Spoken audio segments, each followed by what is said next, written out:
unfortunately. All right, so let me start from the beginning. Welcome, everyone, to this Ask Me Anything call about finding love and attracting your soulmate. My name is Stefan Gonick. I'm a soulmate attraction mentor and founder of the Soulmate Attraction Academy from singletosoulmate.me. All right, so I've got a lot of people live on the call with me, and I've also got questions that were emailed to me in advance. And I'm going to go ahead and answer the questions that got sent in advance. And people are very, very welcomed and encouraged to type in their question using the chat box, which is right over here. And then I can answer people's questions live. All right, so the first question is, I have feelings for a man who lives in another state from me. We've been communicating for over 3 years.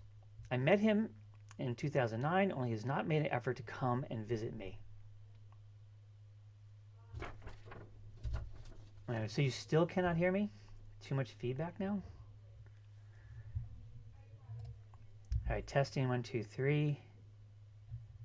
Are other people having trouble? Because one person said better, that they can hear me better now than before. Anybody can give me more feedback on the audio? You're hearing clearly. All right, so we have 2 people that said they're hearing clearly. So, okay, I'm just going to go with that. I'm sorry that one person is not. Oh, you can now. Okay, good. All right. So anyway, he has not made an effort to come and visit me. So this is long distance now. I truly feel I'm in love with him. He's been hurt in a past relationship. He tells me he has deep feelings for me. But I feel like I am stuck in this relationship and it feels like it's not going anywhere. And I would like for it to. He said we will start over. All right, so what is likely going on here is 2 possibilities.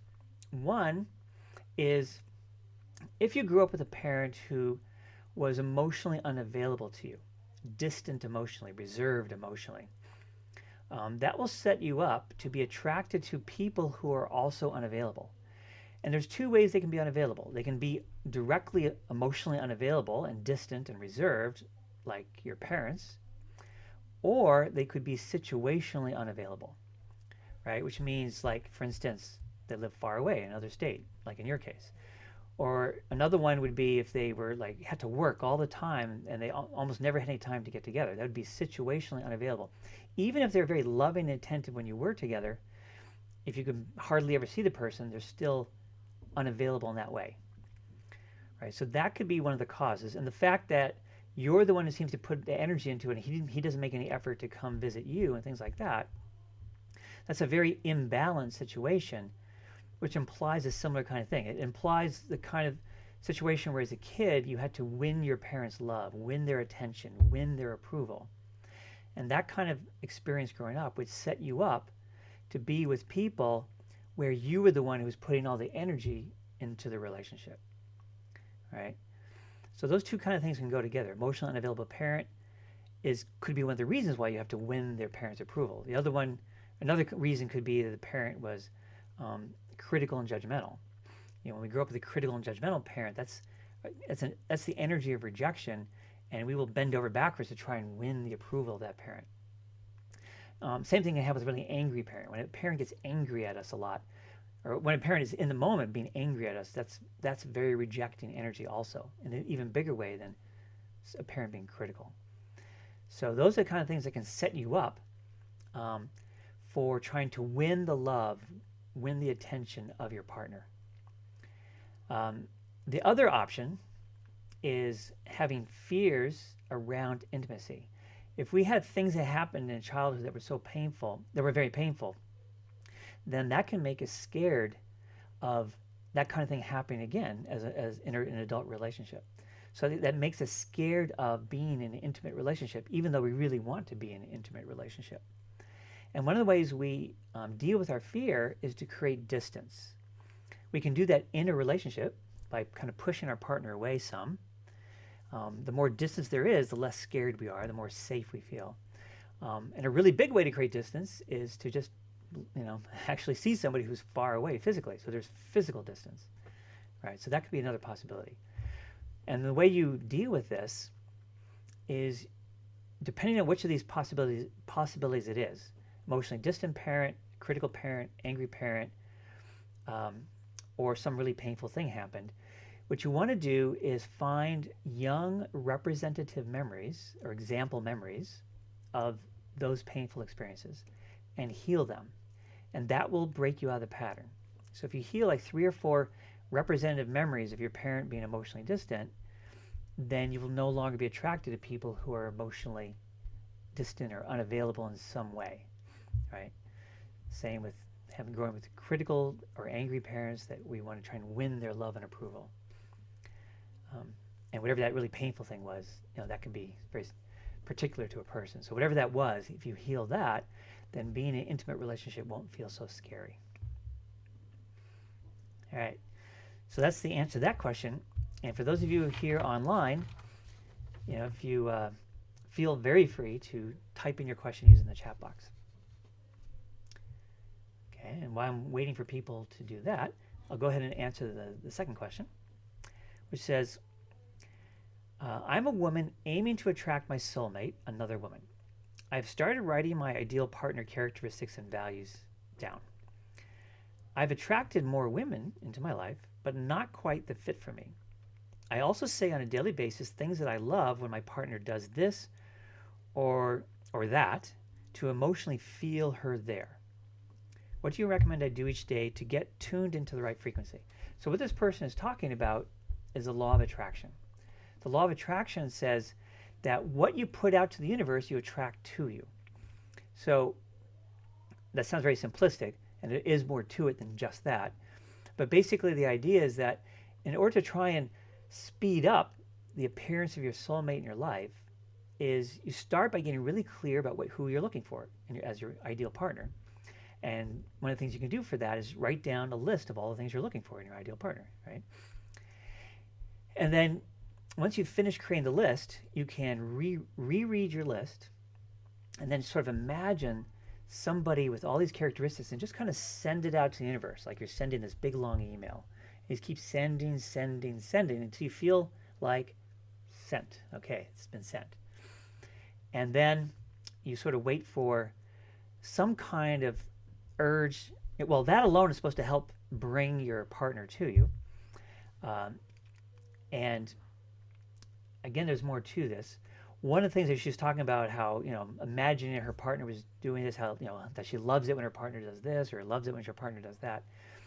That is to help facilitate the process even better. Because when you put out to the universe what you're wanting, it's very important that you're doing it from a very positive emotional place, right? Because when you're imagining what you're wanting, you can either be imagining having it and feeling the pleasure of that, positive feelings, or you can think about what you're wanting and feel the sadness of not having it, and the fear that you'll never get it, and angry of how hard this has been, and things like that. Have all these negative emotions. So the whole package of what you're putting out is what you attract back. So if what you're putting out is your image of what you want, but all these negative feelings, then that's what you're going to get back. Now, this person seems like she's doing a pretty good job, putting out what she wants from a positive emotional place. So that's really good. It seems like it's helping her meet more women. One of the things to notice, talking now to the person who's doing this, is see if you notice an upward trend. Like you're not just, attracting more women to your life, but the quality seems to be better. Like it's getting closer and closer to what you want. If that's true, then you're on the right track. That's good. You're already doing it right. If it seems kind of random, that they're nice, but it's not really what you're looking for, then there's something else going on. So there may be subconscious fears or limiting beliefs that you're not even thinking about as you're trying to send all this positive energy out into the universe, that are like pulling it down and holding you back from getting what you ultimately most want. So what you might want to do to test that is, again, imagine having, meeting this person. So you think about everything you're looking for in your ideal partner. Imagine meeting somebody just like that, and then notice what you're feeling inside. And you may feel some joyful feelings, like an excitement, like, yay, finally I'm meeting her, or not. And whether you do feel positive feelings or not, you may also feel some negative things like, certain fears that come up or negative beliefs that come up, like, a very common negative belief in a situation like that, as we imagine our ideal partner standing in front of us, is, oh, I don't feel worthy of that person. That person's so amazing. I don't feel worthy of her or him, right? If you have feelings like that, then you need to address those. You're going to want to clear that out so you can really find your partner. And then there's ways that you can kind of actively participate in this and take action, where you feel these sort of subtle urges to do something a little different than you normally do, and you want to honor those. I have a video called The Right Way to Use the Law of Attraction to Attract Your Soulmate, where I go into a lot of depth on that. So rather than continuing to talk about it here, I invite you to watch that video. It's in my channel. The right way to use the law of attraction to attract your soulmate. So, all right. Anybody live here have any questions? Nobody's typed in a question into the chat box yet. Again, I really, really encourage you guys to do that. I do have a few more questions sent to me in advance, but it'd be great. Oh, okay. So one person already emailed the question. Okay, good. Is that one of the ones that I've already answered, or one of the ones that's on that I haven't answered yet? Just so I know. Well, while I'm waiting for the answer, is a 20-second delay. 10 seconds for you to hear me, and 10 seconds to get the answer back. Oh, okay. So you haven't answered yet. Right. Okay, so third question. From meditating, what if you have a very clear vision of what your soulmate looks like? And I'm not sure when you say what your soulmate looks like, if you're talking about like physical appearance or looks like in the broader sense of having these certain qualities. Should you still go on dates with guys that look different? Okay, so now I'm guessing it's visual appearance. Could your soulmate be someone other than the one you see while meditating? All right, so I'm going to assume you're talking about physical appearance. So generally, I really encourage people not to put too much thought into the specific physical appearance of their soulmate, because our soulmate is not a visual thing. Now, you said you're meditating, you're getting these images. So I think it's okay to notice if somebody looks like the person in your meditation, where you kind of perk up like, oh, that person looks a lot like the guy I was imagining in my meditation, and be curious and interested and see if there's anything there. But in general, I really encourage people not to think too much about appearance. And when I put down in my partner vision list, writing all the things I was looking for in a partner, the only thing I said about appearance is that I find my partner really attractive, right? I certainly find my partner. I mean, I'm married now, and I do find my partner very attractive. But so that's one of these sort of necessary things. I want to be attracted to my partner, but I was not going to specify brown hair, blonde hair, red hair, skin color, height, width, whatever. I want to leave all that open because I don't want to have overly restrictive ideas about physical appearance. That's a way to sabotage ourselves, getting too specific in the physical appearance of our soulmate. Because our soulmate may not look anything like what we're imagining. That could just be our own preferences, our own imaginings, our own who knows what. And then our soulmate could walk by and go, oh, sorry, that person doesn't look like what I'm picturing. And that could have been the person right there. The person could even be approaching you and seeing, well, this guy seems really nice, but sorry, doesn't look like that guy in my meditation. So I would encourage you not to limit yourself to that at all. And though, if you see somebody who looks just like it, cool. You can always be intrigued, but don't assume just because he looks like the guy in your meditation that he really is your soulmate. But it's certainly worth checking out for sure. All right. Let's see. One person has a question.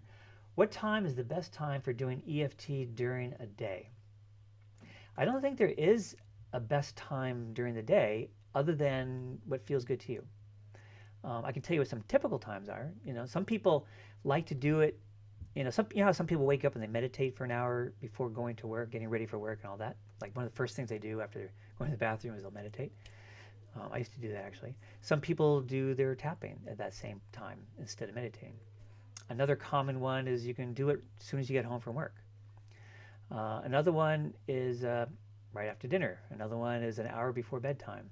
I mean, there's really any time that whatever feels good to you is the time.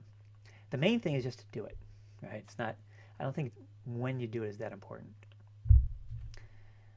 All right, so I have another question.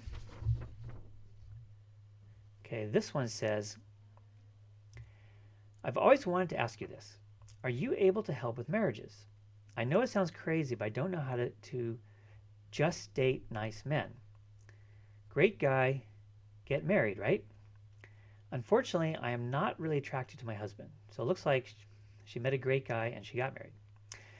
But unfortunately, she's not attracted to him. Not a lot of chemistry. I've heard you say the sexiest people are those with the worst negative traits in your parents, which in my case is that they're emotionally unavailable. I have done a lot of tapping on my distant, unavailable, neglectful parents, but I'm still not attracted to my husband. He's such a good guy and I don't want to hurt him. Can you help me? Yes, it is possible to address that when you're married. So there's more than one thing that can be going on here. So the first one, just to help people understand a little bit better the original point that you're referring to in your question. So we all, one of the three key blocks to finding love, the first one, is the idea that we are powerfully, subconsciously attracted to people with the worst negative traits of our parents. Okay, and there's reason for that, but I don't want to use up time to get into that. Just take it as a given. And unfortunately, there's a corollary to that, which is some person who's a great person, if they are missing certain key negative traits that we are attracted to, then we won't feel chemistry with that person. So that could be the explanation for what's going here, is that you probably had prior relationships that weren't good, where you were getting together with people who were emotionally unavailable, and then you were like really wanting to be with somebody who was available and really good and stuff like that, and you met this guy who was all of that, and you got together with him in spite of the fact that you didn't feel the chemistry, all the way through to marrying him in spite of the fact that you don't feel the chemistry because you know he's a great guy. So one possibility here is that if you more thoroughly heal, I mean, you said you were tapping on that, but I don't know if you fully healed that or not. So one possibility is if you really fully heal the wounds around your parents being emotionally unavailable, your husband will start seeming a lot more attractive to you. And you'll start thinking, you start looking at him going, have you been working out? Have you lost weight? Things like that. When it's really just the healing you did that helped open you to him more.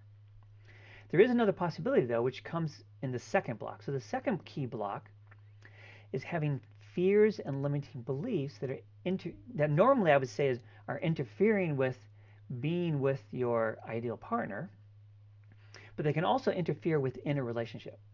And one of the ways they interfere is kind of like the thing. Remember, I said a little earlier in the call where I was addressing the person who had a long distance relationship. I said, if you have fears around intimacy, you will manage those fears by creating distance in your relationship. One of the ways to create distance is to shut down sexually. Shutting down sexually helps you create some distance with your partner and therefore feel safer. So I don't know how long you've been married. If it's a relatively new marriage, this could be a big factor. Like, he's a great guy. I'm really glad to be with him in most ways. I'm noticing I'm not feeling chemistry. I wonder if there's things that I'm scared of about being really close and intimate, right?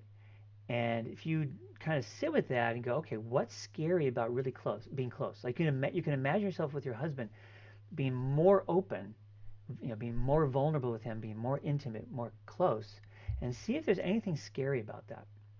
And if you notice that some fears come up for you, then that's a really good thing to address next. And you're going to want to address it at its source in your childhood, right? Because whatever's scary about being really open and vulnerable and intimate with your husband is going to be due to scary, painful things that happen when you're a child that we associate with closeness. So I would encourage you to get in touch with that. And that may also be, if you address that, that may also allow you to open yourself up fully and feel the sexiness. Okay. You can also do that during lovemaking, by the way. One thing that when some couples start out really hot and heavy sexually, and then over the years it starts to come down, and it starts to feel just kind of rote and mechanical. One of the ways to liven up your sex life is to be more open and intimate while you're making love with each other. So it's not just about being physical, not just about hugging and kissing and stroking and all the physical stuff, but that you really look in each other's eyes and you get in touch with your heart. You might even tell each other things you love about each other and appreciate about each other, things like that, and really open yourself more. And lots of times that can really make the lovemaking much more exciting and juicy again, and things like that. So, and maybe both of those things can help more fully and thoroughly, more deeply healing the the wounds around your parents' emotional distance, neglect, and stuff like that, as well as this fear thing. So I bet if you address whichever one is present, maybe both, I think that can make a really big difference. All right. All right, so here's one. Hi, I had a question, but I think I just found my soulmate. I love the way she looks. Is that really you in the pic? Okay, so this is somebody responding to somebody else's on this call. I'm not going to call her out, but I'm sure she could see the chat message. So I will leave that between you guys. All right. So does anybody else have another question for me? I do have another question to go, but I just wanted to give people who are on the call live here an opportunity to ask their questions. Anybody? All right, so we'll go ahead and move on to the next question. All right, so this is an interesting one. Well, this is kind of a question within a question. This person is kind of questioning whether or not there really are soulmates. And if there are, she says, should I be looking for someone better than the person I'm with now? Okay, so that's an interesting dilemma that lots of times we can find ourselves in. So I think we can actually, I'm going to answer that question with and without the concept of soulmate. So first of all, I use the word soulmate kind of loosely. I mean, there's partly because there's more than one definition as to what soulmate means, and different people may be using one of the existing definitions. They may have their own personal, private definition of soulmate. So the way I'm going to use it is more along the line of just a great, amazing partner, right? Because some people think, there's only one soulmate per person. And if you think of it more, even though we're using the word soulmate as a sort of a shorthand for a great, amazing partner, there can certainly be more than one great, amazing partner for each person, right? It's not like we only get one chance at having a great, amazing partner. So if you have found a really good partner, and notice I said really good rather than great and amazing, you can get into this dilemma. It happened to me, actually, in one of my longest relationships prior to my wife. I had this girlfriend. We were together 2.5 years. We were together 3.5 years. We took a break for a while and then got back together. So 3.5 years total. And I was in a real dilemma with her because it was very good, but it wasn't great, right? And the reason why it wasn't great, there's a lot of things I really loved about her, and I really enjoyed spending time with her most of the time and things like that. But there was a certain key mismatch that wasn't very satisfying between us, particularly when I was thinking long term, like imagining spending my life with this person. That one key area of mismatch was a big deal for me. And then my friends would say, well, you can't find everything in anyone. Nobody's perfect, yada, yada. You can satisfy that particular need with your friends and not your wife, your girlfriend, wife. And so I had to do a lot of soul searching.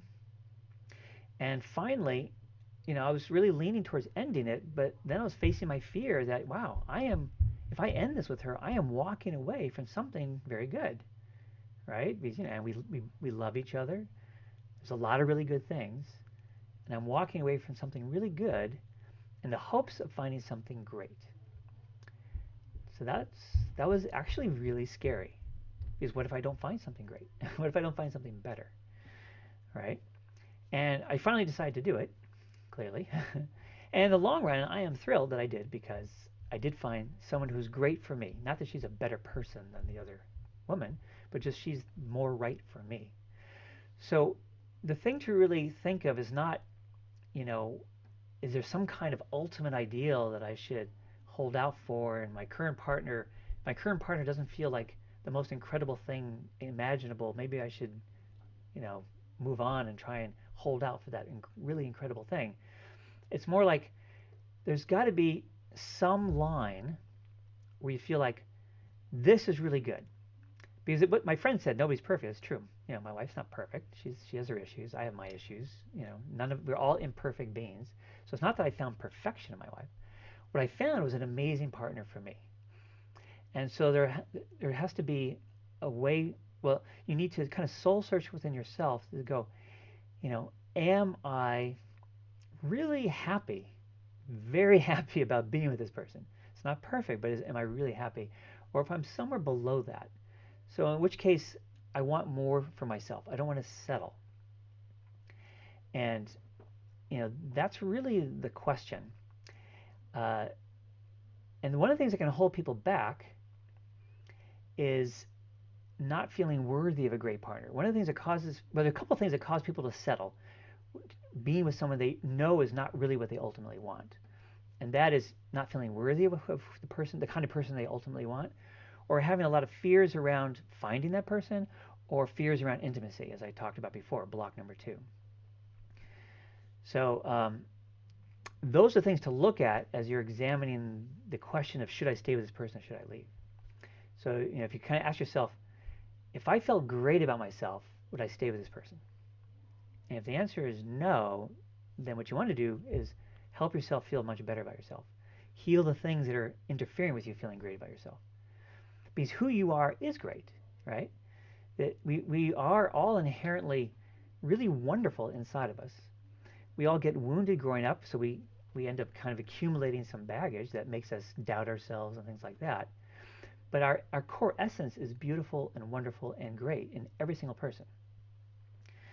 So we want to get in touch with that, and then we can feel good enough about ourselves. It's like, yeah, I deserve to be with somebody that I'm really excited about, and who's excited about me, and that we're really happy together. So that's how I would encourage you to look at it. And same with examining the fears. Am I afraid I won't find somebody who's really good for me? Somebody who's a great match with me, things like that. All right. Let's see. Oh, this person says she emailed me her question a few minutes ago, so let me just check my email.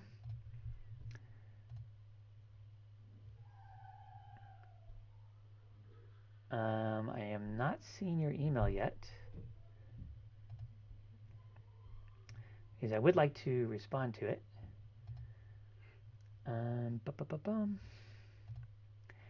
All right, so it hasn't come in yet. So what I'm going to do is just answer another question, and then I'll check again, and hopefully your email will show up. Let's see. So there's some fun interaction between a couple of people in the chat. Okay, so here's a question from a person who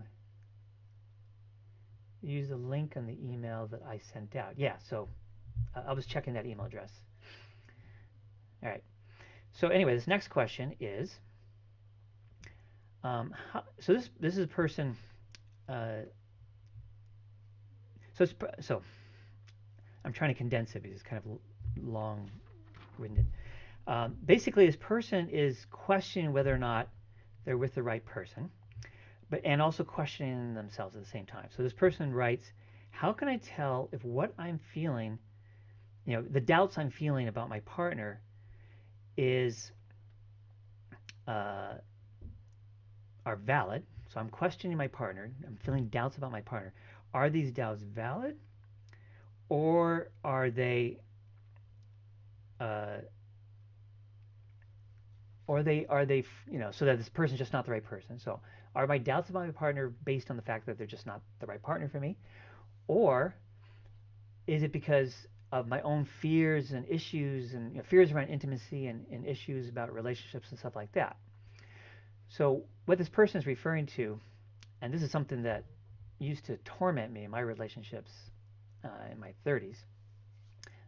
In my 20s, all I did was have really bad relationships. I didn't doubt myself at all. They were just bad. And then in my 30s, I had relationships with nice people, but they weren't really the right kind of partner for me. And then I would torture myself in self-doubt. So where I would ask myself this very same question. So I know it really well. So this is, I'd be starting to think about, I'm kind of losing interest in being with my partner. And all of a sudden, and so my inclination is to just end it. But then all of a sudden, I'll start doubting myself and go, am I losing interest because this person is really not right for me? Or am I losing interest because my fears around intimacy or as we spend more and more time together, my fears around intimacy are rising up and causing me to create distance, and then from this place of distance, I'm now losing interest in my partner, and yada yada yada yada, right? And I would tell my therapist that, and he goes, "Well, why don't we just work on your, keep working on your fears around intimacy, and then we'll see what happens." So this is what I recommend. This is what I ultimately decided for myself, and what I recommend for you. If you know for sure that this particular fear shows up in every one of my relationships and it interferes with me being connected to my partner, then yes, you know that this fear is a problem. You really want to address the fear. And that may be a bigger issue than whether or not the person is right for you. So I would want to really work on it intensely if you're in a relationship so you can try and clear it out. Kind of like what my therapist suggested. But that's based on being very clear that yes, this fear, I know I have this particular fear and I can see that is interfering in my relationship. In that case, I say, yeah, address that. If it's more vague, like it was for me, where I wasn't thinking about any particular fears or issues, I was just kind of aware that I had fears and issues, and I started to doubt myself as I was losing interest in my partner. In a situation like that, my ultimate solution for me was to go, you know what? I can't keep downing myself. I need to just, for better or worse, just go with my feelings. Because otherwise, I'm in a state of torture, constantly questioning myself, doubting myself, which is not leading me to clarity. It would cause me to just linger in a relationship an extra year beyond how long I should have been there. And every single time I finally got to the point of ending the relationship, looking back on it, it was always the right thing to do. So I had all these times where I would linger for an extra year in this torturous self-doubt, questioning myself, and then up being for nothing, right? So I would encourage people to just go with it. Now, but do pay attention to each person you're with, just so you can see if you're starting to notice patterns. Because the problem may not be, I have these issues and fears that makes me lose interest in my partners. The problem could be that the pattern is you're getting together with people that are not right for you over and over again, right? And they could be not right for you in a specific kind of way, having particular negative traits of your parents, like I said before, or it could be that they're nice people, but before you even get involved with them that they're not really what you're looking for because you're too scared to be with who you're looking for, right? That was my middle phase, right? My first phase, I have this video called The 3 Phases of Dating. It goes into a lot of depth about these 3 phases. First phase is where we are powerfully, subconsciously attracted to the wrong people, negative traits of the parents. Second phase, you work through that phase, you move into phase 2. Phase 2, we're no longer attracted to the bad partners, yay, but we're still too scared to be with our ideal partner. So we end up in this weird in-between place where we might get together with people they're nice people, might be good looking or whatever, but they're not really the kind of person we really want to be with. And then we find ourselves in this weird situation where our friends go, well, what's wrong with her? She's great. And you're going, well, yeah, she's great. She's just not my great. Oh, you just are never satisfied, It can be very confusing for other people watching it because they'll often like your partner a bit more than you do. because you know deep down that's not really what you want. So you work through all your fears and limiting beliefs, and you get into phase 3, which is just healthy dating, where you feel worthy of your ideal partner. You're no longer scared to be with your ideal partner. So everybody you get together with is going to be really great. And then the only question in phase 3 is this the one? It's really good, but is it quite good enough? All right, let's see what else.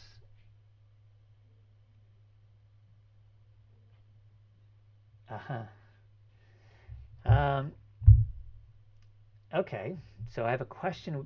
There's interactions between the people in the chat, and one of them asked a question about it, and I can respond to that. So let's go ahead and do that, and then I'll check my email in a minute.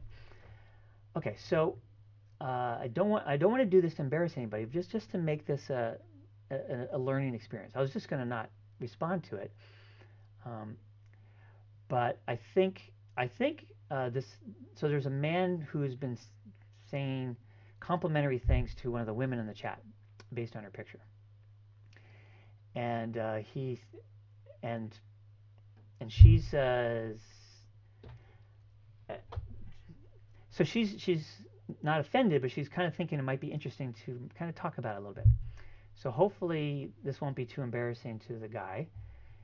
And he says, hi, I have a question. I did read that part. I have a question, but I think I just found my soulmate, this woman. I love the way she looks. And she responded by just going LOL to him. And then she directed back to me. And then he wrote, you're so hot, so-and-so, wish you were mine, with some kisses. So this is very complimentary on her appearance. And then she wrote, this is not my real question, but Stefan, do you think this guy is coming on too strong or the wrong way? And then he wrote, if I offend you, it's my bad. I don't know what happened. I just typed what I was thinking. I'll keep cool. And then she wrote, no worries. I just really want to know what Stefan thinks. And thank you for the compliment. So she's feeling complimented. And he wrote, thank you too. You're welcome. So the one thing I can say is that it's okay to compliment a woman on her appearance, but if you make that the sole focus, most women won't like it past an initial compliment. And even the first off compliment, if it's just kind of like, wow, you're so hot, you're incredibly, good looking. Most women, again, they'll feel complimented, but they won't feel interested, I would imagine. And what tends to help better is to not focus on the woman's appearance for you guys, but to connect in some other way. Appreciate the woman's appearance, like, sure, she's great looking, that's great, right? But the truth is, no matter how good looking a woman is, that is not a sufficient criteria to get together with her anyway. There are certainly really good looking women that once you get to know them, it's like, oh, it's not so appealing anymore after all, right? And there's women who are less good looking, who are, amazing women that you just go, oh my God, you are incredible. Now, I'm not saying the woman who is being complimented here is not amazing, but what I'm saying is you want to get to know the person anyway. So you might see a woman who looks beautiful that certainly grabs your attention, but you don't know what else she has, right? So it's much better to connect with her around other stuff.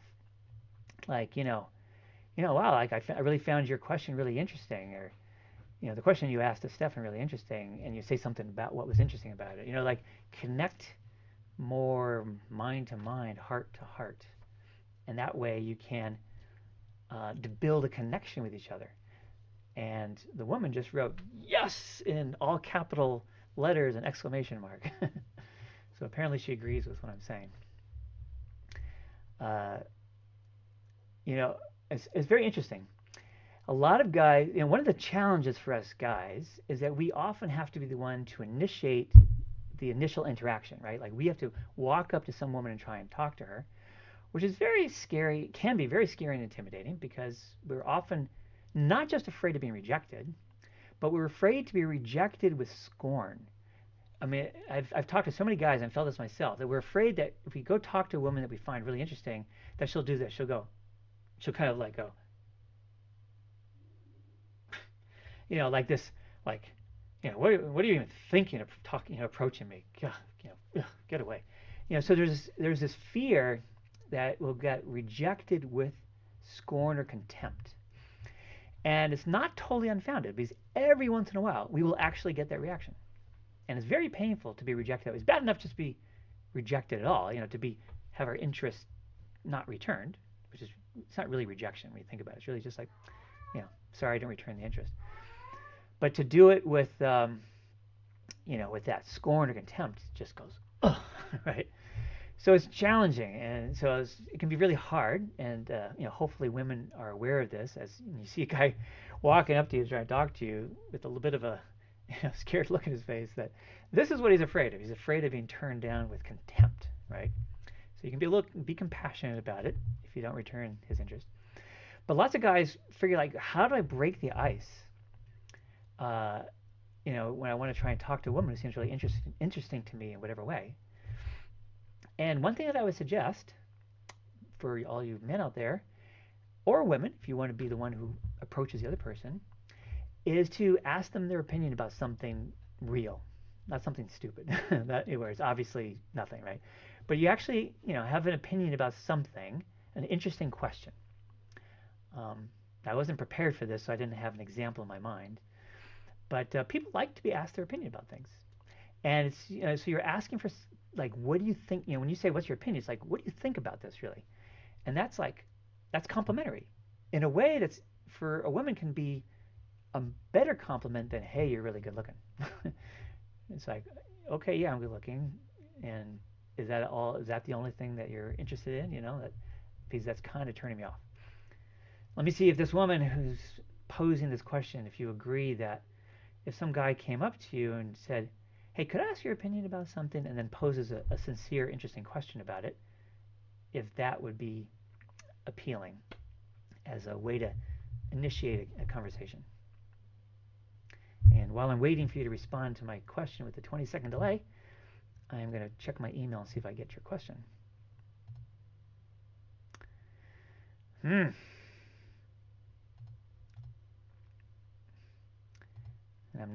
I am not getting your question. So I don't know what the problem is. Found it. Okay. First of all, let me just see if you responded to my question. So, okay, she wrote, yes, it would. All right. It's amazing how well that can work. If you ask a woman her opinion about something interesting, not something trivial or offensive or whatever, but something that's an actual real question, you can get an interesting conversation started, and that can lead to something cool. If you guys are going to have a nice connection, that's going to help facilitate it. And if it doesn't work, then you're just probably wasn't going to work to connect anyway. But nobody feels bad from that kind of situation. So yeah. All right, so I got your question. Let me bring it up now. All right, so she writes, I'm currently dating a guy who I've known for over 8 years, but we have never dated or have been intimate. So we have been dating for 4 months. Okay, so you've known a guy for 8 years, been dating for 4 months. Got it. He said he has always liked me. Knowing him as an adult now, he has everything that I want in a man to be. He gives me attention, shows he is emotionally and physically available, which is so important. It's amazing how many guys are not, sadly. He talks about building a future with me. Is it too early for him to talk about the future with me since we've only dated for 4 months? I kind of feel like he likes me more than I like him. He's always available, and I make excuses when he wants to see me, but he's everything I want in a man. What is wrong with me? All right. Well, we've kind of talked about some of the possibilities, but there could be multiple things going on. So when you said I've known him for over 8 years, a question I have for you is, have you liked him for these 8 years? And have you had a fair amount of contact over the 8 years? If you kind of run into somebody when you're visiting your family once a year at Christmas, and you get together once during that time, that could be a pretty minimal amount of contact.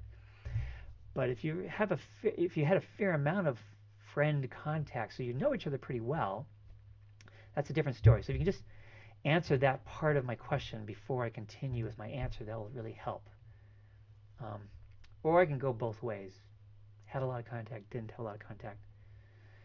But I'm hoping you can tell me. Is this somebody you already knew pretty well over these 8 years?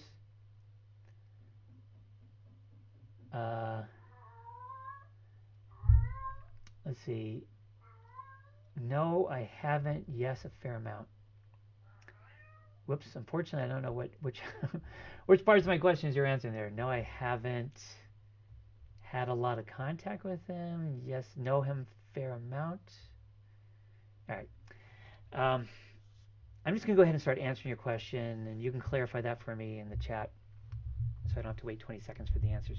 All right, so here's what I would say.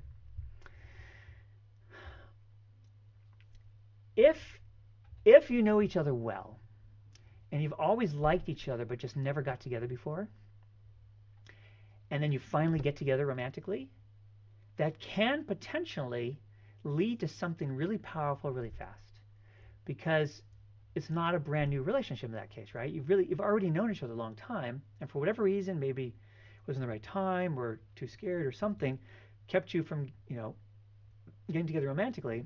And for some people, it's like, wow, we've known each other for 8 years. Oh, no, I haven't liked him before. Ah, okay. So that answers that. All right, so to finish my original track, if you guys had both liked each other a lot before but just never got together romantically, once you finally get together romantically, things can progress really fast because it's coming from this foundation of knowing each other well and already liking each other. So that can happen, but that apparently is not the case where you wrote, no, I haven't liked him before. So it sounds like as he got older over the 8 years, he grew into the kind of man that you really are interested in. In that case, one of the things that can happen in a relationship, in any dating relationship, is that the two people are moving into these early months of a relationship at different paces. That's actually really, really common. I remember, now as my wife-to-be, we were both super fast. Now, we actually knew each other for a couple of months before we started dating. And as soon as we started dating, bam, for both of us. We knew by our third date that we wanted to marry each other. So that was fast. Though it was based on 2 months of being with each other semi-romantically, but not dating. So there was we did build up a connection over 2 months before we finally went on dates. We also both had done a ton of healing work for ourselves, so we were really open. But interestingly, the woman right before her, I had a 2-year relationship with, when we first started dating, our paces were different. My pace was faster than hers. And that happens a lot. And it doesn't always happen as the guy's pace is faster. Sometimes it's the woman's pace is faster. But it's actually more common than not that the pace of the two people are different. And one person will be faster, one person will be slower. And it tends to feel uncomfortable for the slower person. It's like, whoa, whoa, whoa, slow down, right?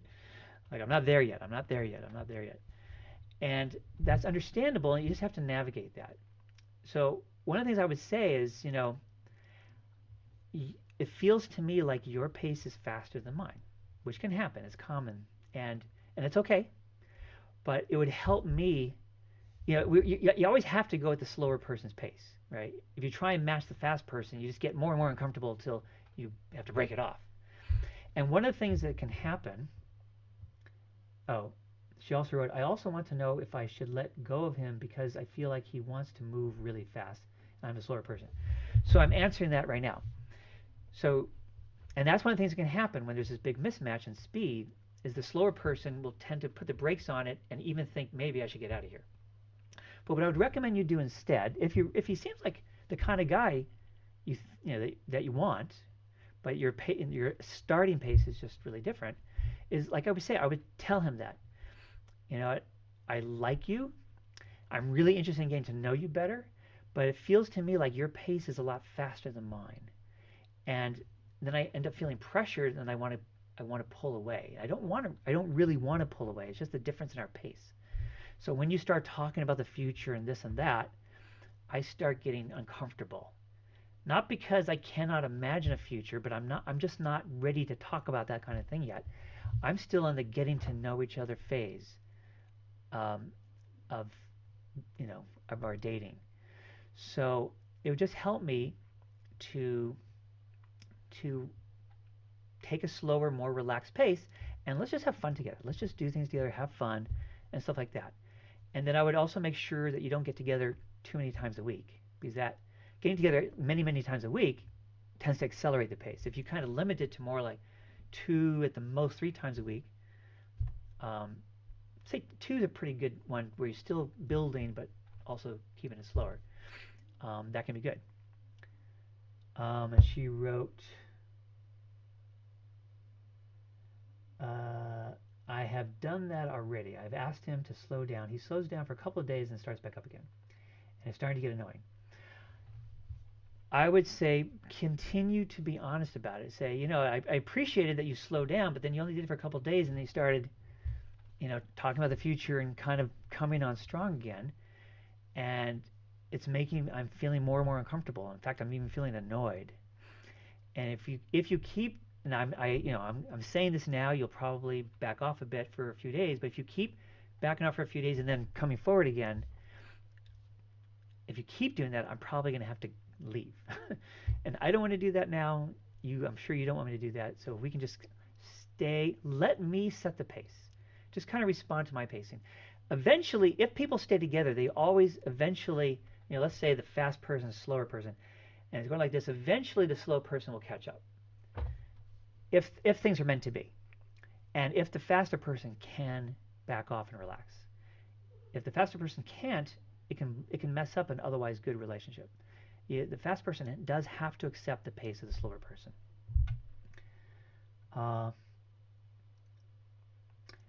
Let's see.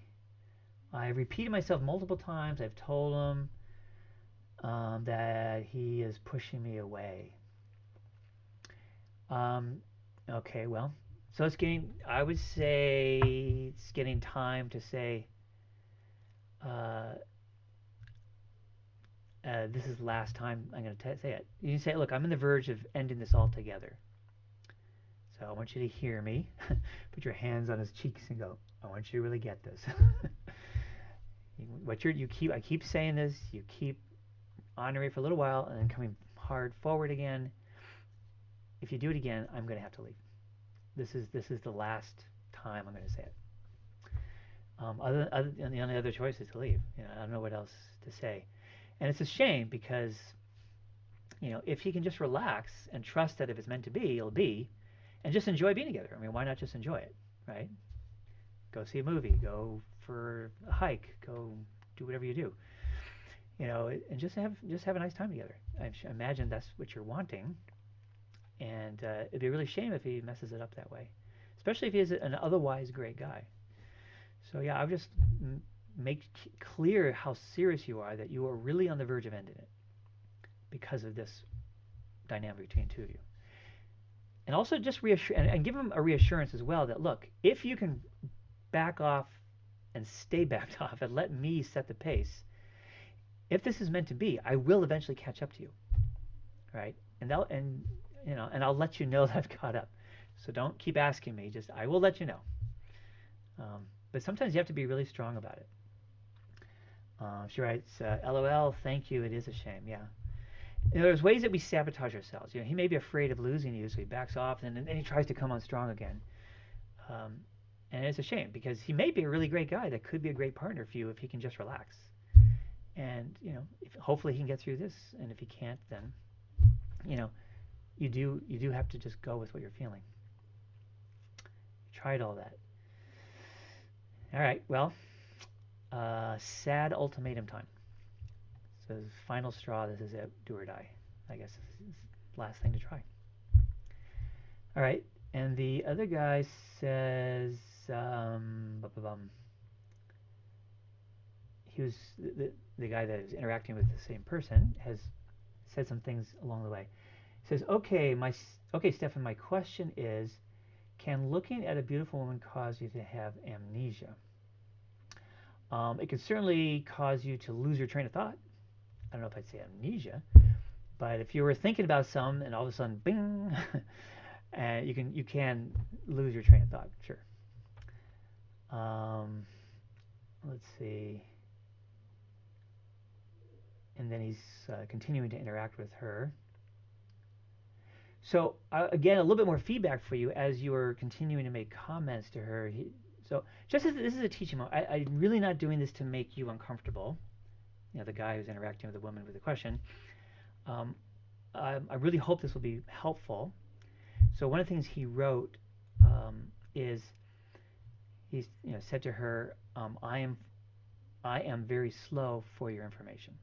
So he's sort of promoting himself. It's like, okay, you're with this guy who's like coming on too fast. Hey, I'm really slow for your information. So again, woman, in my experience, and you, the woman, I'm trying to avoid saying names, but the woman, let's just call you Mary, just so I can call you Mary, and we'll call the guy we've been talking about John. So John and Mary. So Mary, you let me know if what I say makes sense to you as a woman's viewpoint. If you come on to a woman, tell her how beautiful she is as the first thing, and you keep pushing on that usually is a turnoff. And also if you try and sell yourself, like, hey, I can go a slow pace, pick me, I can do what you want. That, again, is a turnoff because it's not about connection. It's about trying to convince somebody of something. Connection is asking questions, listening to answers, sharing of yourself, not from a selling place, but sharing from yourself in response to a question, in response to getting to know each other. So it's about connection, getting to know each other, not overly complimenting, not selling, like, hey, I'm the right guy for you because I have this, this, and this. It's like she'll determine if you're the right guy for her by getting to know you, right? So anything that feels pushy is usually a turnoff. That's why it's more about, hey, what, let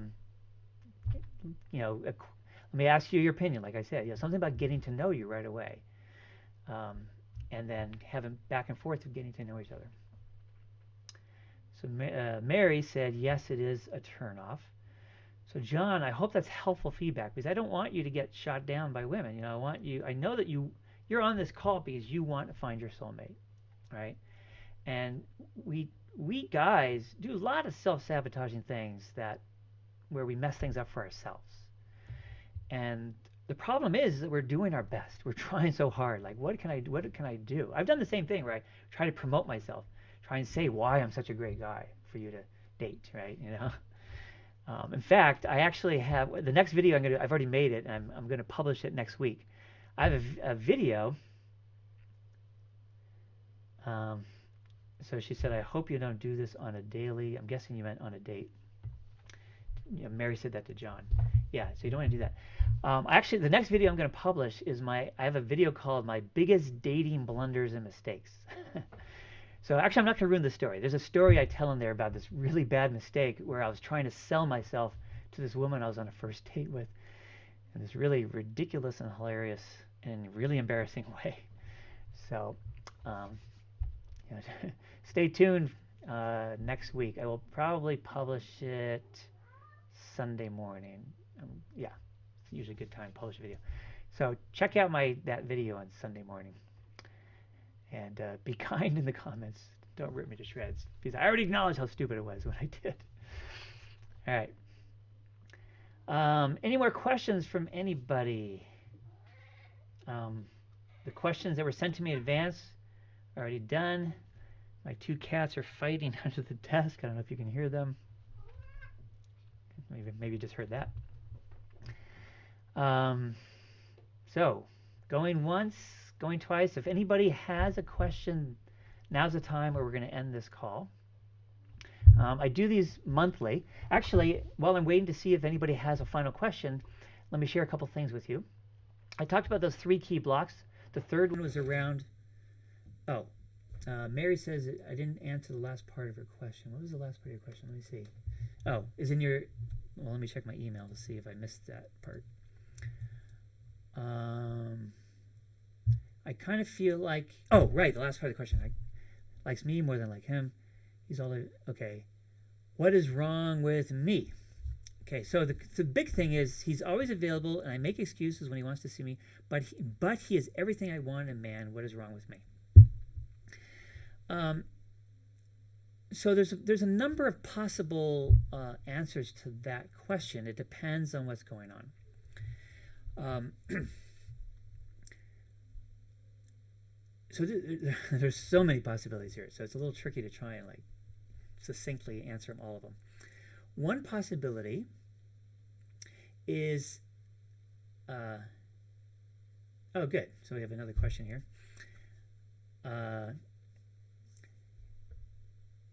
One of the possibilities is, I talked earlier about emotionally unavailable parents.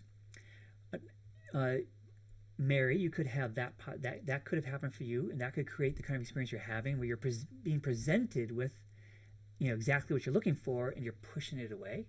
So it could be that not really that his pace is fast and yours is slower, but more that it's hard for me to actually receive what I want, so I'm pushing it away.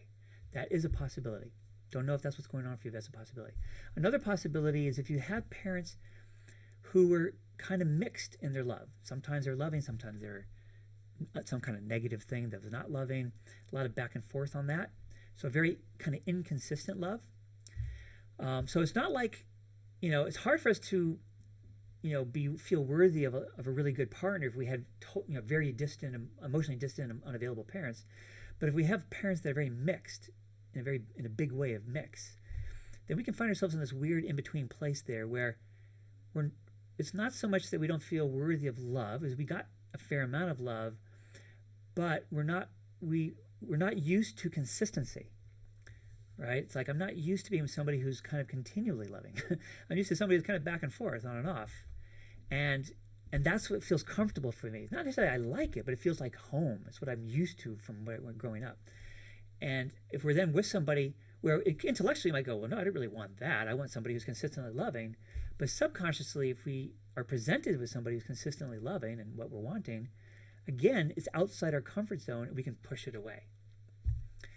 The other thing that can happen is what I said before. Any fears we have around intimacy can cause us to create distance and push the person away, even if the person is somebody great. In fact, particularly if the person is somebody great. So it could be simply a different pacing, or it could be these kinds of things that radically slow down your pace, in spite of the fact that he's a great guy, everything you're looking for in a man. So if he truly is everything you're looking for in a man, then yeah, you probably do want to look within yourself before you've completely lost him. But it may take a little soul searching to really figure that out. Or do a session with somebody to help you really get clarity about that. What is really going on here? Because there's a lot of different possibilities. The only way you can know which one, and there's even more than the three that I said. And the only way, the best way to find out is to kind of really explore this and probe it and figure out what's going on. So that'd be the answer to the rest of your question. And John, you're still doing it. You wrote, I will answer your question, Mary. I am 100% honest. So John, you're still trying to sell yourself. If you commented on her situation, not about yourself, but just kind of try to add something interesting to the conversation, that would work better than trying to sell yourself. The ways I've shot myself in the foot the most when I was dating was trying to sell myself. It's a turn off, not a turn on. So Mary said, thank you. You're very welcome. I think there's another question here. And I think this is from a man. And he writes, if I start clearing, won't the woman I would be attracted with change each time? So I should wait until I fully clear all the baggage until I start looking. That's actually a really good point. So if you're in phase one, and you have this powerful subconscious attraction to people with certain negative traits, it's a really good idea to put dating on hold until you break out of that pattern. Because otherwise, if the pattern is still active, then every person you get together with will tend to fit that pattern. Or you might find yourself in the position of this one new client who contacted me, where she had this kind of sad but kind of a little bit amusing situation where she said, I read your mini course, The 3 Secrets of Attracting Amazing Love, and from that I became really clear about this pattern I have of being attracted to men with this certain negative trait. And ever since I read it, my dating life has gone like this. I would meet a new guy that I was really attracted to. We'd go on our first date together, and by the end of that date, I would realize that, he has that negative trait, and so I'd cut things off immediately and avoid getting into yet again another painful relationship. Yay! And then a little time would go by, I'd meet another guy I was really attracted to, we'd have our first date, and then it'd be the same thing. And then another guy, and then the same thing. She goes, for a year now, I've been going on one date with each guy that I'm interested in because they all have that negative trait. So I'm contacting you, Stefan, because I want to break out of that pattern rather than my whole dating life is just avoiding the pattern but not doing anything else. So when somebody first starts working with me, excuse me, hold on a sec. when somebody starts working with me, I usually recommend that, put dating on hold for a little while until we help you break out of that pattern so you don't have to deal with it anymore. Once you break out of the pattern, you are no longer attracted to those people, subconsciously or otherwise. You'll never be with that kind of person again. So it is helpful to wait until you've done the clearing first. Another person wrote, "Hi, just joined the live streaming. Thank you for what you're doing. What if you find a soulmate who feels the same but you can't be together?" Oh, actually, before I respond to that, the person who gave the question has a follow-up to that question, and he writes, "Okay, thanks. I have been clearing, and the women I've been attracting and been attracted to have gotten better and better. One less negative trait for each one." There, see? So it's working. You really can clear this stuff, and then you stop being attracted to those people. And if you're kind of continuing to date while you're doing it, you will see what he's saying, which is this upward trend of better and better and better. Or you can just wait a while, clear it all, and then yay, they'll be way, way, way, way better. All right, so this other person wrote, "I just joined the live streaming. Thank you for what you're doing." You're very welcome. What if you find a soulmate who feels the same but you can't be together? You need to say a bit more as to why you can't be together. That you can't be together because one of you is married, or you can't be together because you live 1,000 miles away, or you can't be together because of some major religious difference, or I don't know what the issue is, why you can't be together. So if you can add that to your question, that'll help. And while I'm waiting for you to do that, let me just tell you about my free mini course. It's called The 3 Secrets to Attracting Amazing Love. And it goes into a lot of detail about those 3 blocks that I mentioned in the beginning. The first block of being powerfully subconsciously attracted to people with these negative traits. The fears, and there's an exercise around that. There's fears and limiting beliefs, and there's exercise to help you get in touch with that, as well as many examples of fears and limiting beliefs to help you get in touch with yours. The third block is around the law of attraction, and I already described that at the beginning of this call. And people find it very helpful to get much clearer about their blocks and what they can do about them, like this other person who's already making progress. I'll try getting closer to the mic. And there's also, at the end of the mini course, there's also a bunch of sort of ongoing, continuing help to help you understand your more and more blocks and more help for your love life. And you can get that mini course at my website at singletosoulmate.me, not .com, .me. All right. Let's see.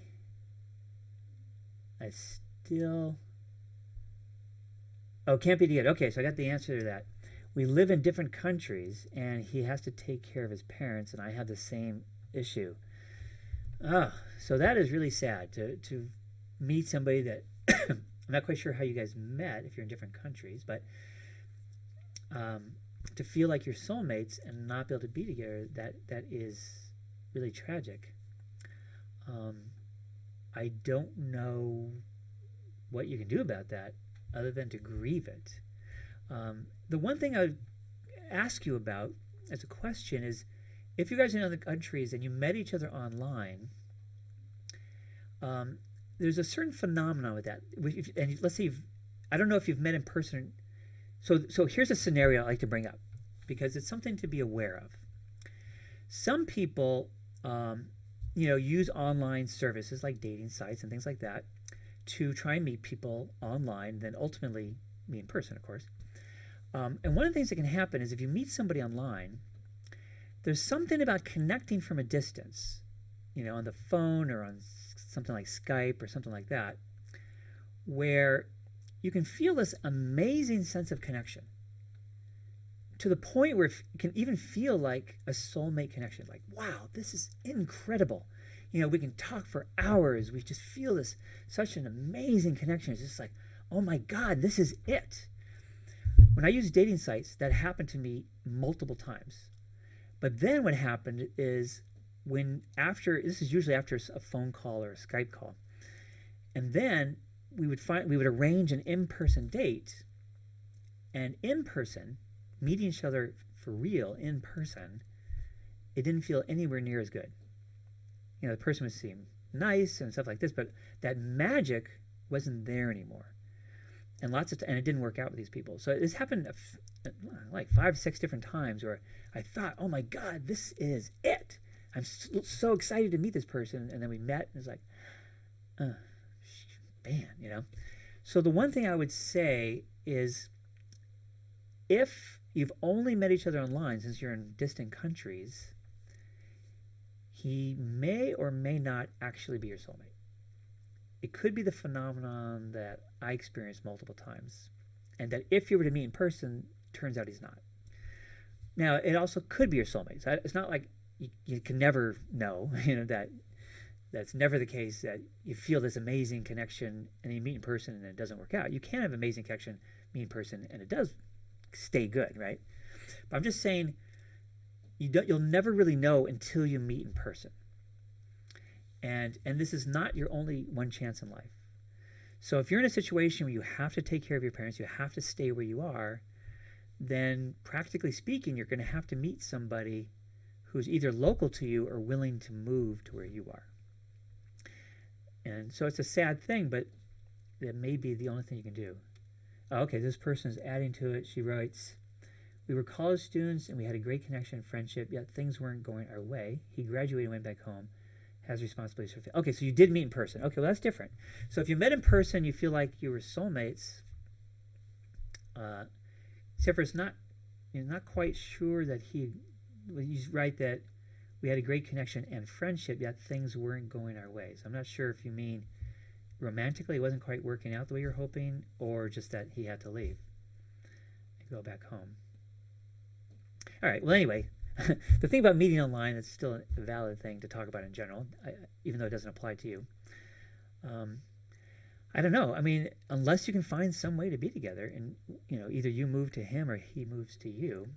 If you both have to take care of your parents, I can understand that's a huge challenge. I don't know if you have any siblings who can fulfill that role of taking care of your parents. If he does or you do, that can, if you kind of share it with your parents, if you have other siblings available to take care of your parents, and you tell your siblings about this guy who's your soulmate, and you tell your parents about it, they may give you your blessing and say, yeah, go, be with him. So that's one option. Assuming you guys mutually feel like you're soulmates and you really are dying to be together, you may be able to work it out. That would be fantastic.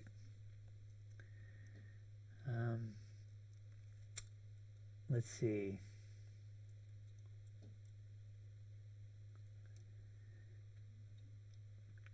Any other questions? Well, actually, we're over an hour. These are supposed to be hour-long calls. So, okay, John remembers his question. How do I know if she likes me for me and not because I have a lot of money? So that's an interesting question. Oh, the other woman said, thank you so much. You're very welcome. I'm very happy to help. Just like women who are very good looking can get frustrated when a guy approaches her, because she's not clear, especially if he compliments her appearance. Is he interested in me because of who I am as a person or just based on my appearance, right? Because appearance is a totally surface thing. It's a very nice surface, but it's not me, right?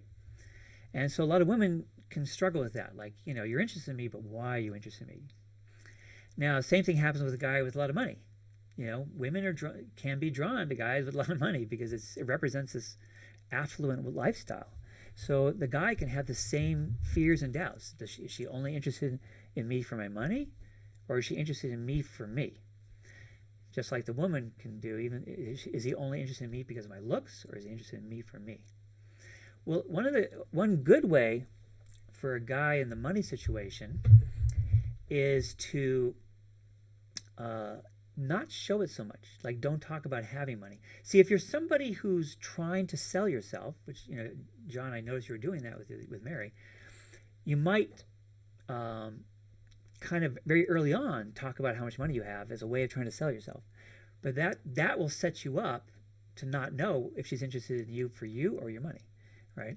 So what I would do is be very low key about your money. Don't bring her to your house or where you live if it looks like somebody who has a lot of money or really fancy car or whatever. Like, downplay your money. Don't talk about it. Don't do extravagant things with her. Do things that are very simple and modest so that she doesn't know that you have a lot of money, right? It's easier to hide your money than to hide your good looks, right? So it's actually easier for guys. So just don't talk about it. Don't flaunt it. Don't do anything with it, so that she just gets to know you for you, and that way you'll know the answer to that question. So it's a little easier in the guy situation. So, all right. So let's answer that question. All right, you guys. So again, I recommend you guys check out my free mini course, The 3 Secrets to Attracting Amazing Love, and all the follow-on and really helpful stuff that you would get from after the mini course itself. If anybody would like help with their love lives, you're very welcome to contact me at my website, singletosoulmate.me, and we can set up a free 20-minute discovery session to discuss your situation and see what we can do to completely turn your love life around so that you can finally be with your soulmate.